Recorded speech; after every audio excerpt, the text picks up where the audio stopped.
ಎಲ್ಲರಿಗೂ ನಮಸ್ಕಾರ. ನಾನು ಶಂಕರ್ ಭಟ್. ನನ್ನ ಹೊಸ ಯೂಟ್ಯೂಬ್ ಚಾನಲ್ ಹೋರಾಟದ ಅಮೃತ.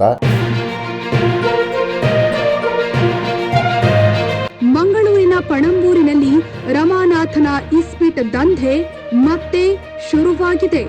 ಈತನ ಬಗ್ಗೆ ಅಮೃತ ಸಾಕಷ್ಟು ವರದಿಗಳನ್ನು ಮಾಡಿತ್ತು.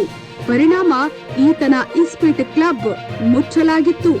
ಇದೀಗ ಮತ್ತೆ ಈತ ದಂಧೆ ಶುರು ಮಾಡಿದ್ದಾನೆ.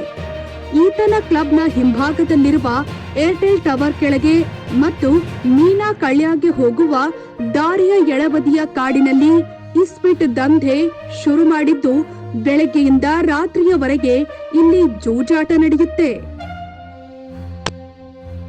ಈತನ ಇಬ್ಬರು ಪೊಲೀಸ್ ಪಾರ್ಟ್ನರ್ಗಳ ಜೊತೆ ಸೇರಿ ಈತ ಈ ದಂಧೆ ನಡೆಸ್ತಿದ್ದಾನೆ. ಇದು ಗೊತ್ತಿದ್ದು ಪಣಂಬೂರು ಪೊಲೀಸರು ಕಣ್ಣು ಮುಚ್ಚಿ ಕುಳಿತಿರೋದ್ಯಾಕೆ?